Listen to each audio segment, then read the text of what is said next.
जय हिंद दोस्तों, मैं सतीश स्वागत करता हूं आपके channel exam practice with Satish में। तो दोस्तों, ये केवीएस पेडागोगी प्रैक्टिस सीरीज का ये अगला वीडियो जो कि हम आज सॉल्व करने वाले हैं। 62 नंबर का ये प्रैक्टिस सेट है और आज हमको काफ़ी सीखने को मिलेगा। आपके कुछ क्वेश्चंस के रिवीजन भी होगा। तो चलिए शुरू करते हैं आज की वीडियो। तो पहला प्रश्न है, हमारा पहला क्वेश्चन है, स्टैनली हॉल ने किस चरण को भावनात्मक अस्थिरता के रूप में पहचाना है? Stanley Hall identified the stage as emotional instability. तो आपको भी पता है, इमोशनल इनस्टेबिलिटी जो भावनात्मक अस्थिरता रहती है, किशोरावस्था रहती है, और जो हमें लग रहा है वही स्टैनली हॉल ने भी इसको पहचाना है। आगे बढ़ते हैं। निम्नलिखित में से समाजीकरण के द्वितीय कारक कौन कौन से हैं? Which of the following secondary agency of socialization. ये काफ़ी बार रिपीट होता है क्वेश्चन और ये इंपॉर्टेंट भी है आपके एग्जाम की दृष्टि से। तो इसके ऑप्शन आपकी किताबें, पत्रिकाएं जो बुक मैगजीन्स होती हैं, निकट परिवार, मीडिया, स्कूल और मीडिया। तो आपको पता है जो प्राइमरी सोशलाइजेशन होता है वो आपका फैमिली में होता है, इमीडिएट फैमिली जो होती है। इसके अलावा बाकी जो जो इतना सोशलाइजेशन होता है वो पूरा सेकेंडरी में आता है। तो आप देख सकते हैं ऑप्शन नंबर 1 है, 3 है और 4 है, जो कि आपका ऑप्शन नंबर 3 में ये मेंशन किया हुआ है। यह आपके इस प्रश्न का करेक्ट आंसर हो जाएगा। बढ़ते हैं अगले प्रश्न में। तो बच्चों में ज्ञान उत्पन्न करने, अर्थ बनाने की क्षमता होती है। Children have the potential to create knowledge and make meaning. तो ये जो पर्सपेक्टिव है, ये दृष्टिकोण है, एक शिक्षक की भूमिका क्या रहेगी इसमें, यदि बच्चे इस तरह के हैं इसमें। तो जब भी ऐसा है कि बच्चे स्वयं ज्ञान उत्पन्न करने, अर्थ बनाने की क्षमता है, तो टीचर की भूमिका सिर्फ एक फैसिलिटेटर, समन्वयक की रूप में हो जाती है, फैसिलिटेट करने की हो जाती है। आपने पढ़ा होगा। पढ़ते हैं अगले प्रश्न की ओर। तो बच्चों के अधिगम पर कक्षा के वातावरण का काफ़ी प्रभाव पड़ता है। तो प्रवृत्ति अभिमुखी अधिगम, जो कि कौन सा, मास्टरी ओरिएंटेड लर्निंग है। हम किसी टॉपिक पर मास्टरी चाहते हैं, जो कि अधिगम को समझने पर जोर देता है। Learning that focus on understanding. तो संस्कृति को बढ़ावा देने के लिए कक्षा का वातावरण किस तरह का होना चाहिए? तो क्लासरूम एनवायरनमेंट शुड बी, कैसा होना चाहिए? Performance oriented, competitive, individualistic, teacher और डोमिनेटेड। तो इसका जो सबसे सही उत्तर है वह है आपका कोऑपरेटिव होना चाहिए और कोलैबोरेटिव होना चाहिए, सहकारात्मक और सहयोगात्मक।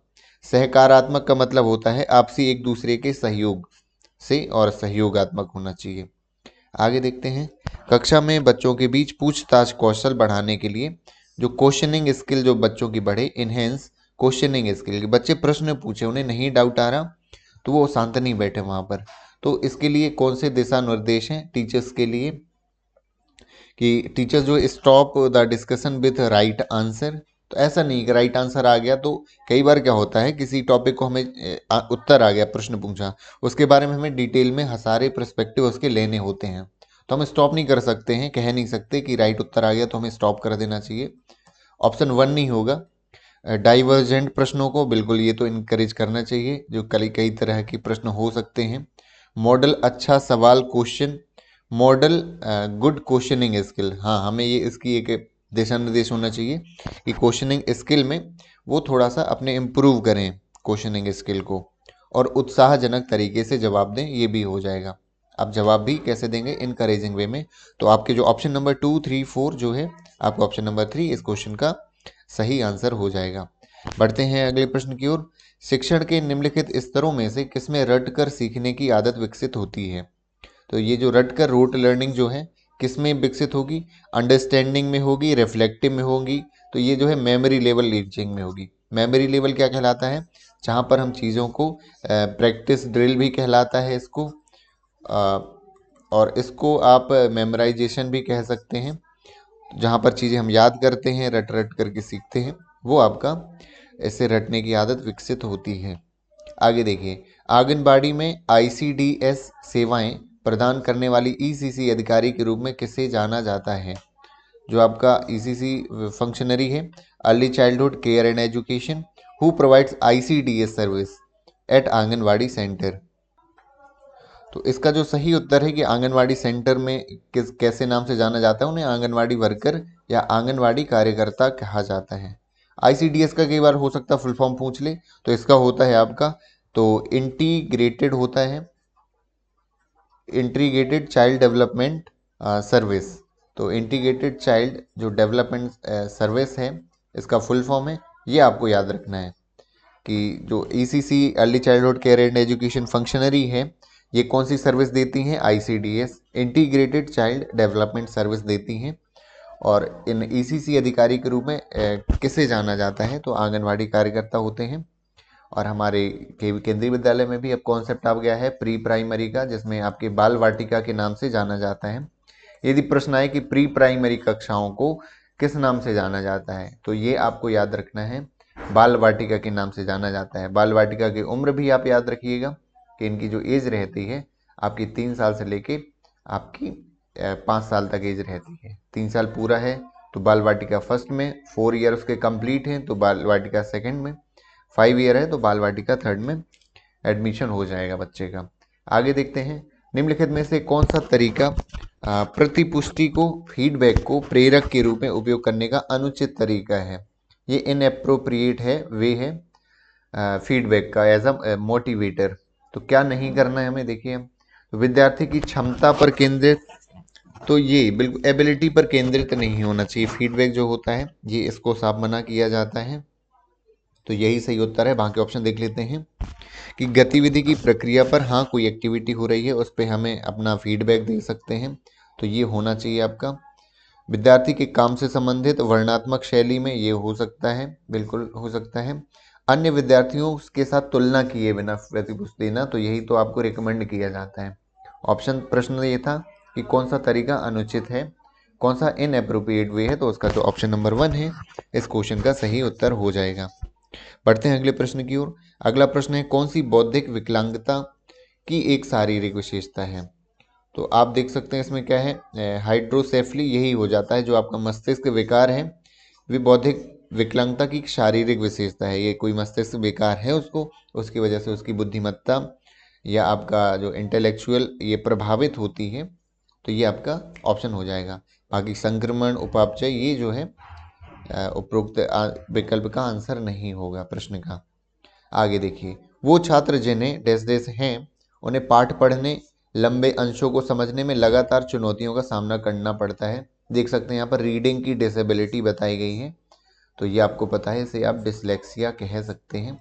डिसलेक्सिया में और भी होते हैं, पढ़ने में कैसा है कि बार बार वो पढ़ रहे हैं, वो उल्टे पढ़ते हैं शब्द को, एम को डब्लू पढ़ते हैं, कुछ ऐसा बार बार वो रिपीटेड गलतियाँ होती हैं, तो वो आते हैं आपके डिसलेक्सिया में। समावेशी शिक्षा में किसके अतिरिक्त अन्य सभी बाधाएं हैं? कोई इंक्लूसिव एजुकेशन पता है आपको, तो क्या छोड़ करके बाकी सब जो बाधाएं हैं? तो सामाजिक भेदभाव, प्रशिक्षक शिक्षकों की कमी, भौतिक सुविधाओं का अभाव, शैक्षिक नीतियां, तो एजुकेशनल पॉलिसी इसकी कमी नहीं है। आप लगातार देखते हैं कि समावेशी शिक्षा के लिए, शिक्षा के सुधार के लिए तरह तरह की नीतियां, चाहे वो एनसीईआरटी जारी करती हो, हमारी एजुकेशनल मिनिस्ट्री है और हमारी इंडियन गवर्नमेंट, इन्हीं के द्वारा जो है पॉलिसीज़ बनाई जाती हैं और वो उनमें कमियां नहीं रहती हैं। वो ये तो हमारी शैक्षिक नीति या बाधाएं नहीं होती हैं, ये तो एक हमें राह दिखाती हैं, मार्गदर्शन देती हैं कि हमें क्या अचीव करना है, बच्चों से हमें क्या प्राप्त करना है, ये सारी चीज़ें। और हम जो फ्यूचर में एक बच्चे को हम किस तरह से देखते हैं उन्हें हमारे समाज में, ये सारी चीज़ें जो हैं आपकी नीतियाँ जो हैं, शैक्षिक नीतियाँ, वो डिसाइड करती हैं। समुदाय द्वारा किस मापदंड को व्यापक रूप से स्वीकार किया जाता है? विच स्टैंडर्ड इज वाइडली एक्सेप्टेड? ज़्यादातर, देखिए कुछ ही लोग होते हैं जो थोड़े परिवर्तनशील होते हैं, ज़्यादातर जो है आपका ट्रेडिशनल जो है कॉन्सेप्ट है ये एक्सेप्ट किया जाता है आपके कम्युनिटी के द्वारा, समुदाय के द्वारा। आप देखेंगे प्राथमिक विद्यालय के अध्यापक के रूप में आप खाली समय में क्या करेंगे?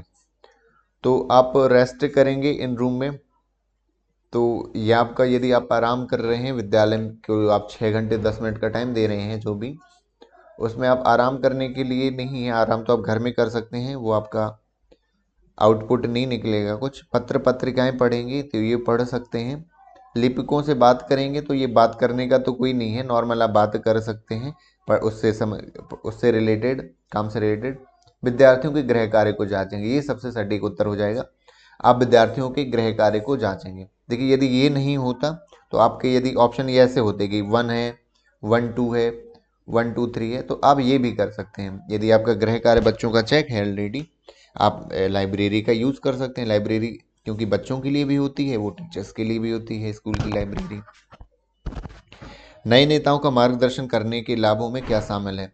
जो नए नेताएं का मतलब है यहाँ पर आप जो बच्चों को जो नए आ रहे हैं या तो स्कूल टीचिंग में, तो उनका मार्गदर्शन आप कर रहे हैं। Benefit of monitoring new leaders include, तो क्या है उनमें लाभों में शामिल है कि शिक्षण प्रदर्शन में संशोधन होगा, उससे पारस्परिक अधिगम और विकास होगा, रेसिप्रोकल लर्निंग एंड ग्रोथ। तो ये दोनों ही चीज़ें होंगी यदि आप मार्गदर्शन कर रहे हैं नए नेताओं का, नए लीडर्स जो आ रहे हैं, नए टीचर्स जो बन रहे हैं, इनकी बात की गई है। और यहाँ पर नए लीडर उनसे भी संबंधित हैं यदि आप बच्चों को, क्योंकि आज के बच्चे जो हैं फ्यूचर के लीडर हैं, ये तय बात है।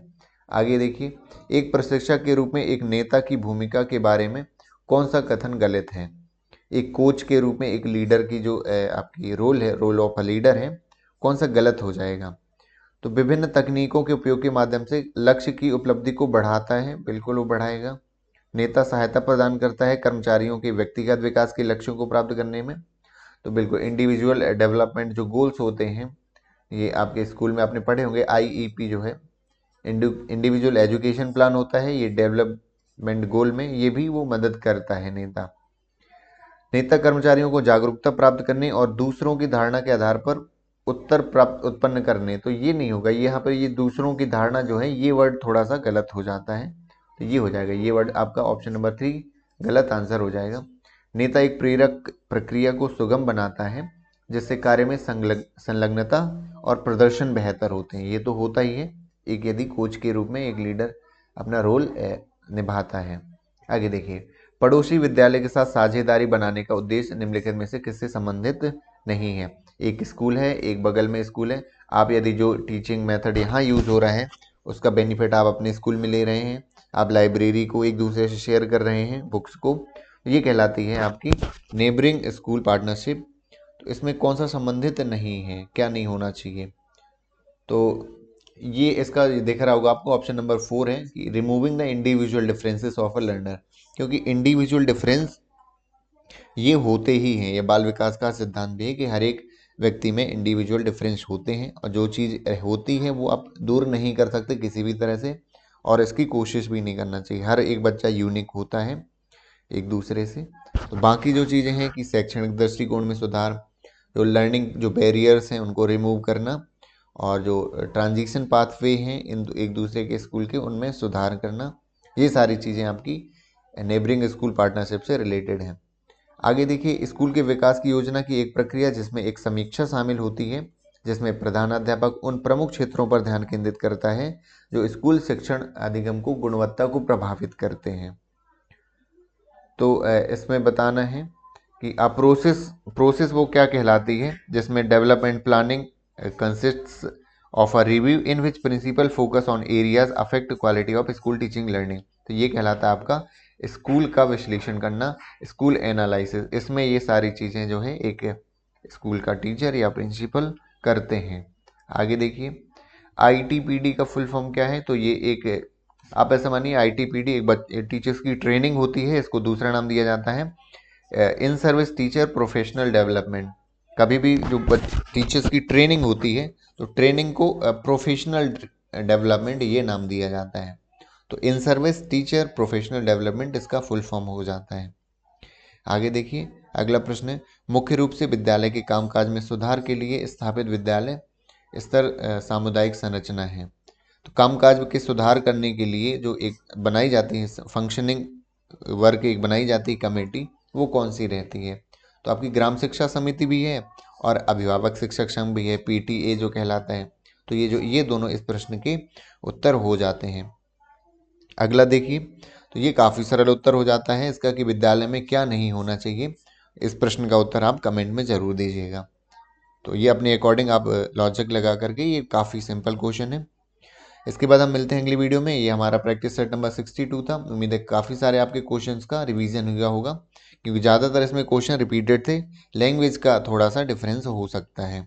आगे मैं इसी तरह की वीडियोस लाता रहूँगा। So thank you so much for watching this video. मिलते हैं अगले वीडियो में।